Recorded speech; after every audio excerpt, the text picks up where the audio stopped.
Bonjour à tous, aujourd'hui pour ce nouveau temps d'un tatouage, j'aimerais vous parler d'un prédateur que l'on peut facilement retrouver sur une immense partie du globe. Bien souvent de petite taille, elle est cependant à l'origine d'une des phobies les plus fréquentes chez l'homme. Elle possède 6 à 8 yeux ainsi que 8 pattes. Vous l'aurez compris, aujourd'hui je compte vous parler de l'araignée.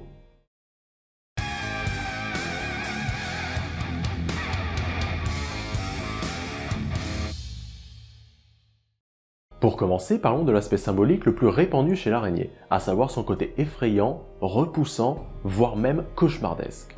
De par son aspect certes petit, mais cependant impressionnant avec ses 8 pattes, ses yeux, ainsi que sa couleur traditionnellement entièrement noire, ses mouvements rapides et menaçants, et surtout le venin que beaucoup d'entre elles possèdent, l'araignée est vue comme un symbole de dangerosité caché derrière un aspect inoffensif.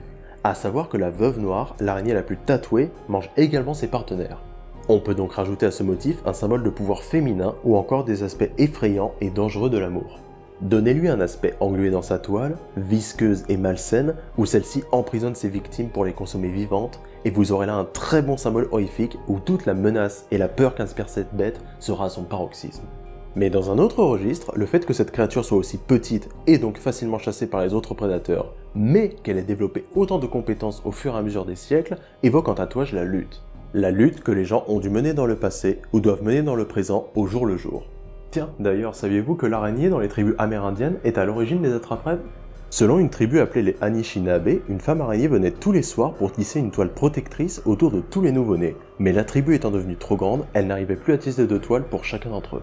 C'est alors que les femmes de cette tribu entreprirent de tisser avec la toile de cette araignée leur propre protection sous la forme d'attrape-rêve, qu'elles plaçaient au-dessus des berceaux. Et c'est ainsi que la légende de l'attrape-rêve est née. Et pour terminer, j'aimerais évoquer un autre aspect positif de l'araignée. En effet, celle-ci peut également symboliser l'équilibre naturel ainsi que la fertilité, car l'araignée est très importante au sein du cycle naturel, car elle régule le nombre d'insectes en les mangeant, et la fertilité, car l'araignée peut donner naissance à des milliers de petits durant sa vie. J'aimerais à présent vous parler d'une variante très connue et très répandue de ce tatouage qu'est la toile d'araignée. Traditionnellement, la toile d'araignée était portée au coude par les marins. La signification première était l'attente et l'ennui, car les voyages à cette époque pouvaient durer des semaines, voire même des mois. On avait donc très largement le temps de s'ennuyer, et donc de se faire tatouer. D'où la toile d'araignée, pour signifier que l'on est resté accoudé beaucoup trop longtemps et trop souvent. Mais dans un deuxième temps, et sous un autre point de vue, cette toile peut également signifier la patience ainsi que la persévérance. La toile d'araignée est donc à l'origine un symbole du temps qui passe de par ses nombreux fils, et donc bien évidemment de la fatalité qui en découle. Puis ensuite, comme vous le savez sans doute déjà, les prisonniers du monde entier se sont appropriés ce tatouage. Si la toile était portée au coude, alors plus elle était étendue, plus la peine de prison pour le détenu était longue. En général, le nombre d'anneaux dans la toile était significatif du nombre d'années à passer derrière les barreaux. Autrement, portée sur l'épaule, elle signifiait que la personne avait déjà tué. Et portée sur une autre partie du corps, cela pouvait signifier que le prisonnier se sentait emprisonné et pris au piège par le système, par la drogue, ou encore tout simplement par les barreaux de sa cellule. Tout comme une proie prise dans la toile de l'araignée, en somme. Puis, lors des années 60-70, ce symbole a été repris par les punks ainsi que par les skinheads. L'araignée ne symbolisant plus le prisonnier mais le système, et la toile l'impression d'emprisonnement par ce système. Le tatouage avait donc pour signification à cette époque un rejet brutal du système établi par la société. Cependant, si au milieu de la toile se trouve tatouée une rose, alors cette toile deviendra le symbole d'un amour perdu, dont la personne se débat constamment dans les filets de toile d'un amour toxique, perdu, voué à l'échec, ou tout simplement inenvisageable.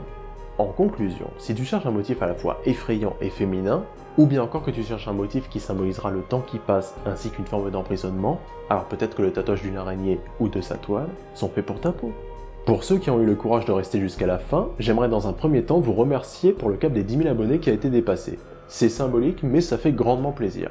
Et dans un deuxième temps, j'aimerais aussi m'excuser car malheureusement, le tournage du prochain tatouage traditionnel prend du retard à cause d'un putain de micro qui n'a pas pris le son durant le tournage. C'est toujours un plaisir. Rassurez-vous, je compte remédier à ça en allant retourner au plus vite sur le lieu de tournage pour en finir avec cette vidéo. Je tiens également à vous préciser que je ne tournerai rien de tout le mois d'août, je compte me concentrer sur le montage de cette vidéo-ci ainsi que du prochain tatouage traditionnel, et c'est tout, je vous donnerai rendez-vous en septembre. Quant à moi, je vous dis à la prochaine pour une autre vidéo. Salut braves gens!